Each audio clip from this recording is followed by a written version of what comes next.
In today's episode, I'm going to be talking about a great guy by the name of Joe Slaughter, who I had the fortunate experience of actually running into when he was 18 years old, and was able to train him as far as becoming a salesperson, and was able to watch him grow into the person that he is currently now. And you're going to like this story. So thanks again for listening to the No Comfort Zone podcast. Greatly appreciated. My name's Dan Brzezowski, and I hope in some way, shape, or form this podcast inspires you to become the better version of yourself. Thanks for listening. Welcome. Attention, please. Welcome aboard. Welcome to the No Comfort Zone podcast. It's time to get out of your comfort zone and live on purpose. Broadcasting to the world from Rockford, Illinois. This is your wake-up call. Warning. You are the solutions to all your problems. Stop thinking average. Become the hero version of yourself. Every day, every time, without fail, no exceptions. It all matters. You've entered the No Comfort Zone. It's time for a reality check. I think it was 2001. I ended up somehow, in a crazy way, becoming a sales trainer. And I just really enjoyed the process of helping people achieve their goals through a sales process. And I would always tell everybody that, you can solve the world's problems just by following a sales process. And I could talk more about that at another podcast. I could spend a whole year on that subject. But I wanted to drift away from being a retail sales trainer, manager trainer, and I wanted to get more into the inspirational side of things based on all my adversity. But I wanted to talk about on this podcast today about my experience in becoming a sales trainer and somebody I met along the way. So in 2001, I'm actually designated as the sales trainer for a retail automotive dealership. It was a Honda dealership in the Midwest.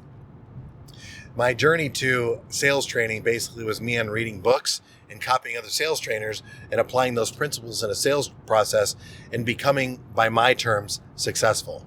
There's a lot of other people that are substantially better at selling cars than I am, or ever was, or ever will be. But according to my standards, I was able to achieve my objectives, provide for my family, and I really enjoyed the people I met in the process that was part of it.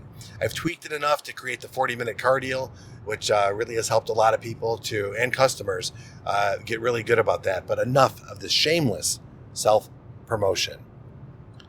So every time I would do this, I would about 15 people I'd interview, about 30 people, maybe get 15 people to come to the class. And so now I'm dealing with people that used to sell phone books, mortgages, cell phones, plumbers, you name it. People would be there trying a new career at car sales. And my goal was to teach them to be professional car salesmen. And what I mean by that is by being professional salesmen, being highly ethical, really good character salespeople. And we'd go through a 2-week sales process training. And I've met a lot of great people in this and helped a lot of people become successful at selling cars. So what I ended up doing was I met this guy whose name is Joe Slaughter. And Joe Slaughter was about 18 years old when I first met him. And right before his 18th birthday, he had told me that he wanted to work at the dealership to wash cars. And on his 18th birthday, before him and his family went out to dinner, he stopped by the dealership on a Friday night, said they were going out to dinner to celebrate his 18th birthday, and on Monday wants to come back to interview to be a porter. And I'm like, wow, why do you want to do that so bad? And he goes, because if I clean the cars well enough and if I do a good enough job for you, I love Hondas. I want you to be able to hire me to be a salesperson so that I can sell Hondas.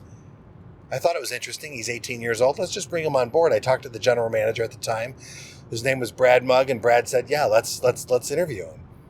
And after the interview with me, I was like, this guy can't stop smiling. He's so excited. His passion is amazing. And an 18-year-old young man is willing to do this. I think we should try him on. Let's do it. And after Brad met with him, he agreed. He goes, man, this guy could not stop smiling in the interview process. So we were so excited to have Joe come on board as a salesperson. So he was one of 15 salespeople that we had in that room. And I've always done every training period the same. And if we work together, it's the same thing. I'm going to ask you, what do you want?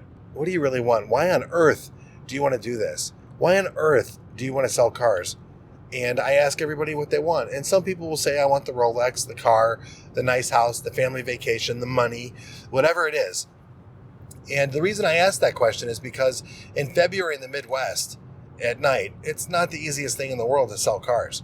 And if you're going to have to go talk to somebody on the parking lot in February, you got to be motivated more than making a little bit of money or going after a Rolex or whatever it is. You really have to know your why, because it really does develop character. And that's one of the reasons I say you can solve a lot of the world's problems just by following a sales process, because there's some salespeople out there that it's not easy for them, and I know that.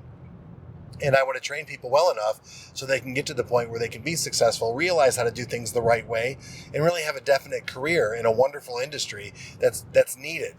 The world needs ethical car salesmen. They need fun car salesmen. They need professional car salesmen. And that was my goal, is to change the industry's perception by developing really good ethical salespeople. And I think I contributed my part to that.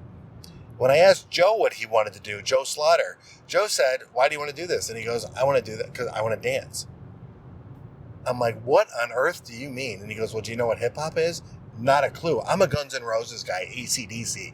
That's like me. I had no idea back in 2001 what he was referring to when he said hip hop. He's like, "Well, let me show you."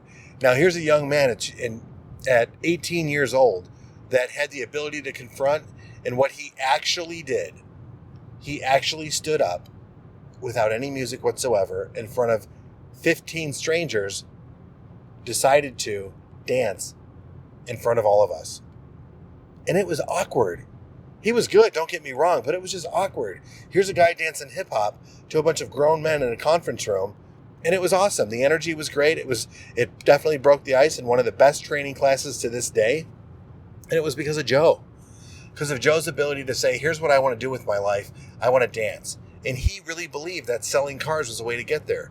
Sure enough, as waiting tables is for an actor, I guess, and every other journey that somebody might have to take, he wanted to start his journey here. He did great. We go through a lot of role playing. We teach people how to persuade. We how to handle objections, how to not take no for an answer, how to understand a customer's needs and their wants, and how to sell to both. And we went through this very good sales process. I think it's phenomenal. Even to this day, I think it's one of the best.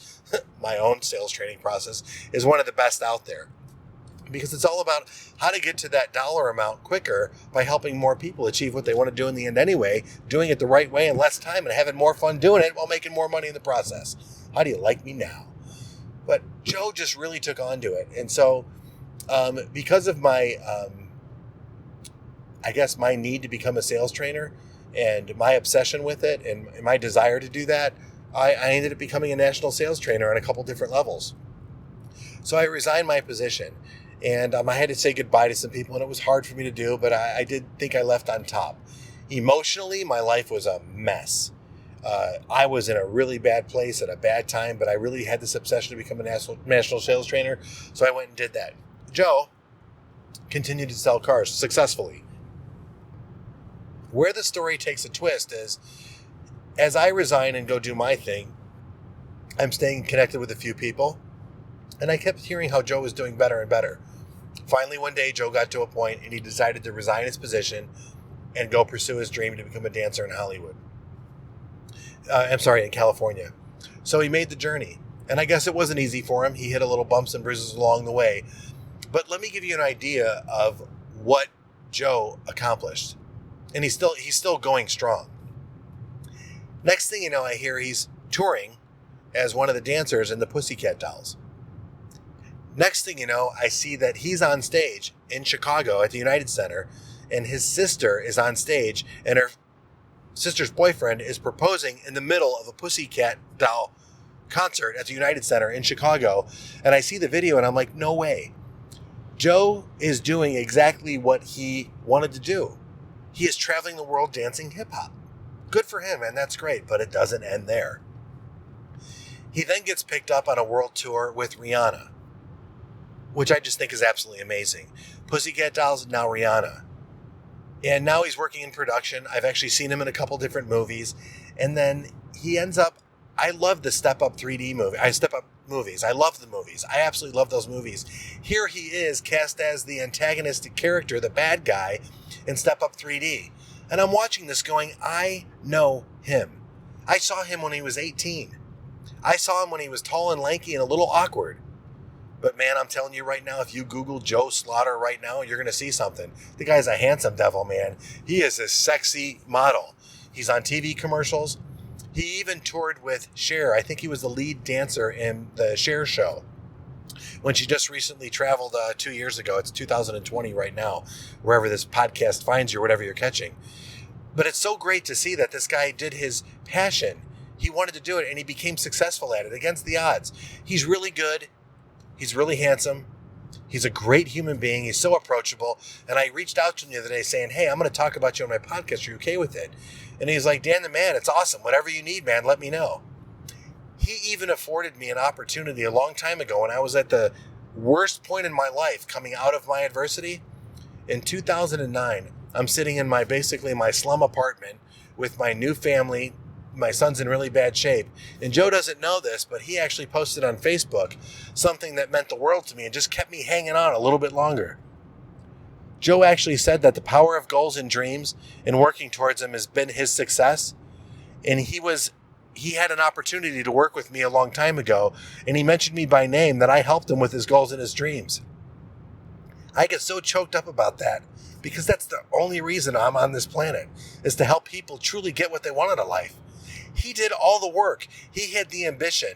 I just showed him a little bit of a path on how to be persuasive, how to communicate, how to have fun getting to that process to the next level. He's the talented individual. He's the one that's the model, the producer. He's the one in the commercials. He's the one who's living his life on his terms. Man, I would love an absolute opportunity. I would absolutely love an opportunity to know what it is that you want to do. What's your dance? Joe wanted to dance. What's it that you want to do? Let's put together a plan so you can get there. And Joe Slaughter, thanks so much for letting me talk about you and just actually being able to experience your success and to see you from afar, just to see how awesome it is for you. You're one hell of a guy. You always have been. Your smile, it's an amazing smile.